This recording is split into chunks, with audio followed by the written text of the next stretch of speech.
இன்னும் நீங்கள் நம்ம சேனலை சப்ஸ்கிரைப் பண்ணலன்னா உடனே அரப் ஸ்பைஸ் தமிழ் சேனலுக்கு சப்ஸ்கிரைப் பண்ணிக்கோங்க. கூடவே இருக்க பெல் ஐக்கானையும் கிளிக் பண்ணிக்கோங்க. அப்போ தான் நாங்கள் போடுற வீடியோஸோட notification. Hello friends, welcome back to Arab spice Tamil channel. இன்றைக்கி நம்ம சேனலில் ரொம்ப எம்மியான ஒரு ரெசிபி தான் பார்க்க போகிறோம். இறால் கத்திரிக்காய் குழம்பு. அந்த இறாலும் கத்திரிக்காயும் சேர்ந்து சாப்பிடும்போது ரொம்ப நல்லாயிருக்கும் டேஸ்ட். எங்கள் அம்மா பாட்டி எல்லாம் இந்த மாதிரி தான் செய்வாங்க, அவ்வளோ டேஸ்ட்டாக இருக்கும். நீங்கள் ஃபர்ஸ்ட் டைம் இந்த வீடியோ பார்க்குறீங்கன்னா, இது வரைக்கும் சப்ஸ்கிரைப் பண்ணலன்னா உடனே சப்ஸ்கிரைப் பண்ணிவிட்டு பக்கத்தில் இருக்க பெல் ஐக்கானையும் டேப் பண்ணிடுங்க. அப்போ தான் வீடியோட நோட்டிஃபிகேஷன் உங்களுக்கு கிடைக்கும். இப்போ எப்படி செய்யலான்றதை பார்க்கலாம். ஃபஸ்ட்டு இந்த இறால் குழம்புக்கு தேவையான மசாலா எல்லாமே வறுத்து அரைச்சிடலாம். ஒரு பேனில் ஆயில் எதுவும் சேர்க்க வேண்டாம், ட்ரையாக தான் வறுக்க போகிறோம். 2 பிரியாணி இலை சேர்த்துக்கோங்க. அதுக்கப்புறமா 2 சின்ன துண்டு பட்டை, பாதி அன்னாசி பூ சேர்த்துக்கோங்க. அதுக்கப்புறம் ஒரு 3 கிராம்பு சேர்த்துருங்க. 2 ஏலக்காய் சேர்த்துக்கோங்க. அப்புறமா ஒரு 1.5 டீஸ்பூன் அளவுக்கு சோம்பு சேர்த்துருங்க. அப்புறம் ஒரு 3/4 டீஸ்பூன் ஜீரகம், ஒரு 3/4 டீஸ்பூன் மிளகு. நான் மல்லி இதில் வறுக்கிறதுக்கு சேர்க்கலை, நான் மல்லி தூள் சேர்த்துக்க போகிறேன். இதை மட்டும் நல்லா 1லேருந்து 1.5 நிமிஷம் மீடியம் ஃப்ளேமில் வறுத்துடலாம். இப்போது இந்த மாதிரி நல்ல ஒரு 1.5 நிமிஷம் வறுத்துருங்க. வறுக்கும் போது நல்ல ஒரு வாசனை வரும். அப்போ அடுப்பை ஆஃப் பண்ணிடலாம். இந்த மாதிரி நீங்கள் மசாலா அரைச்சி போட்டிங்கன்னா குழம்பு இன்னும் நமக்கு டேஸ்ட்டாக கிடைக்கும். இது நல்லா ஆறிடுச்சு. இப்போ மிக்ஸி ஜாரில் போட்டு அரைச்சிட்டு வந்துடலாம். அதே பேனில் கொஞ்சமாக ஆயில் சேர்த்துக்கோங்க. ஆயில் சூடானதுக்கப்புறமா ஒரு பெரிய சைஸ் பெரிய வெங்காயத்தை நான் நல்ல பொடியாக கட் பண்ணியிருக்கேன். அப்போ சீக்கிரமே நல்லா வதங்கிடும். நீங்கள் மீடியம் சைஸாக இருந்தால் 2 பெரிய வெங்காயம் எடுத்துக்கோங்க. இதை நல்லா கோல்டன் ப்ரௌன் வர வரைக்கும் நல்லா வதக்கணும். அப்போ தான் குழம்பு நல்ல ருசியாக இருக்கும். அந்த மாதிரி அடுப்பை சிம்மில் வச்சு நல்லா வதக்கிக்கோங்க. இப்போ பார்த்திங்கன்னா இந்த அளவுக்கு பாருங்கள், வெங்காயமே எந்த அளவுக்கு கம்மியாயிடுச்சு.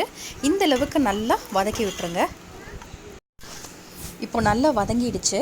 இப்போது இந்த எண்ணெயில் நம்ம அரைச்சி வச்ச மசாலா பவுடரை போட்டு நல்லா வதக்கிக்கலாம். இப்படி எண்ணெயிலே நல்லா வதக்கிட்டிங்கன்னா நல்ல டேஸ்ட்டாக இருக்கும். அதுக்கப்புறமா வரமிளகா ஆட் பண்ணிக்கோங்க. உங்களுக்கு ஃப்ளேவருக்கு பச்சை மிளகா வேணும்னா கூட 2 நீங்கள் சேர்த்துக்கலாம். இப்போ நல்லா அந்த மசாலா எல்லாத்தையும் நல்லா வெங்காயத்தோடு கலக்கிற மாதிரி நல்லா இப்போது கலந்து விட்டுருங்க.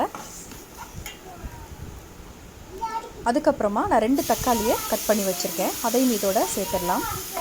நீங்கள் மிக்சியில் அடித்து கூட நீங்கள் தக்காளி இதோட சேர்த்துக்கலாம். இப்போது நமக்கு இந்த குழம்புக்கு தேவையான உப்பு சேர்த்துடலாம். அதுக்கப்புறமா கொஞ்சமாக மஞ்சள் தூள் ஆட் பண்ணிக்கோங்க.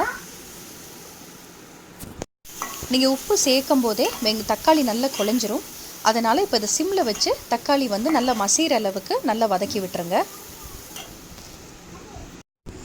இப்போது வெங்காயம் தக்காளி நல்லா மசிஞ்சிருச்சு, நல்லா பேஸ்ட் மாதிரி ஆயிடுச்சு. இந்த ஸ்டேஜில் ஒரு 2 டேபிள் ஸ்பூன் அளவுக்கு இஞ்சி பூண்டு பேஸ்ட்டு சேர்த்து நல்லா பச்சை வாசனை போகிற வரைக்கும் நல்லா வதக்கி விட்டுருங்க.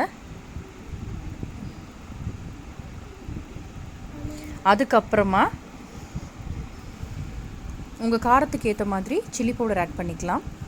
அதுக்கப்புறமா ஒரு 2 டீஸ்பூன் அளவுக்கு மல்லித்தூள் ஆட் பண்ணிக்கலாம். இதையும் நல்லா கலந்து விட்டுருங்க. மல்லித்தூளும் மிளகாத்தூளும் கலந்து விட்டு ஒரு 4 கத்திரிக்காவை இப்போ ஆட் பண்ணிடலாம். நல்லா நீல வாகில் நல்லா கட் பண்ணிவிட்டு நல்லா கழுவி வச்சுருக்கேன், அதையும் இதோட சேர்த்துட்டேன். நல்லா இந்த மசாலாவில் ஒரு தடவை நல்லா மிக்ஸ் பண்ணி விட்டுட்டு நம்ம தண்ணி ஊற்றிடலாம். இப்போது கத்திரிக்காய் வேகிற அளவுக்கு ஒரு 1.5 கிளாஸ் தண்ணி சேர்த்து நல்லா மிக்ஸ் பண்ணி விட்டுருங்க. கத்திரிக்காய் கொஞ்சம் வெந்ததுக்கப்புறமா நம்ம ப்ரான் சேர்த்துடலாம்.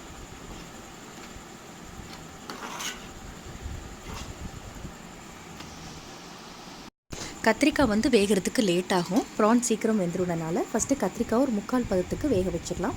மூடி போட்டு வேக வச்சுருங்க. இப்போ ஓப்பன் பண்ணி பார்க்கலாம். கத்திரிக்காய் பாருங்கள் நல்லா சூப்பராக வெந்துருச்சு. நல்லா 3/4 பதத்துக்கிட்ட நல்லா வெந்துருச்சு. இந்த ஸ்டேஜில் நம்ம க்ளீன் பண்ணி வச்சுருக்க ப்ரான் இதோட சேர்த்துடலாம். ப்ரான் சேர்த்து ரொம்ப நேரம் கொதிக்க வைக்கக்கூடாது. ஒரு 10 நிமிஷத்தில் நம்ம கேஸ் ஆஃப் பண்ணிடணும். ஏன்னா ப்ரான் சீக்கிரமே வெந்துடும். ரொம்ப நேரம் நீங்கள் அடுப்பில் வச்சுருந்தீங்கன்னா ப்ரான் ரப்பர் மாதிரி ஆகிடும், சாப்பிட்றதுக்கு நல்லா இருக்காது. இப்போ எல்லாத்தையும் ஒன்றா கலந்து விட்டுருங்க.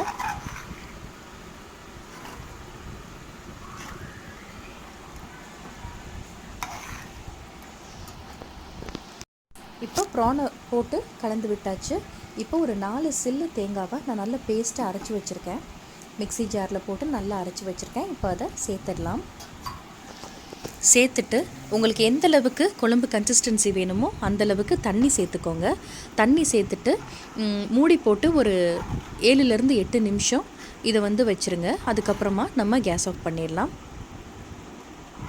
சூப்பராக இருக்குங்க இந்த இறால் குழம்பு. ரொம்ப டேஸ்ட்டாக இருக்கும். சுடு சாதத்தோட ரொம்ப நல்லாயிருக்கும். நீங்கள் இந்த மாதிரி ட்ரை பண்ணி பாருங்கள். இப்போ ஓப்பன் பண்ணி பார்க்கலாம். நம்ம ஊற்றின தேங்காவும் ப்ரானும் சேர்ந்ததுக்கப்புறம் ரொம்ப நேரம் கொதிக்க விடாதுங்க. நான் சொன்ன மாதிரி 8லேருந்து 10 நிமிஷம் கொதிச்சா போதும். இப்போ ஆயிலெல்லாம் பிரிஞ்சிருச்சு. இப்போ மல்லியில தூவிட்டு ஆஃப் பண்ணிடலாம். அந்த ப்ரானோட ஃப்ளேவர் கத்திரிக்காயெல்லாம் இறங்கி அந்த கத்திரிக்காய் சாப்பிட்றதுக்கு ரொம்ப டேஸ்ட்டாக இருக்கும். இது சுடுசாதம், சப்பாத்தி, இட்லி, தோசை கூட ரொம்ப நல்லாயிருக்கும்.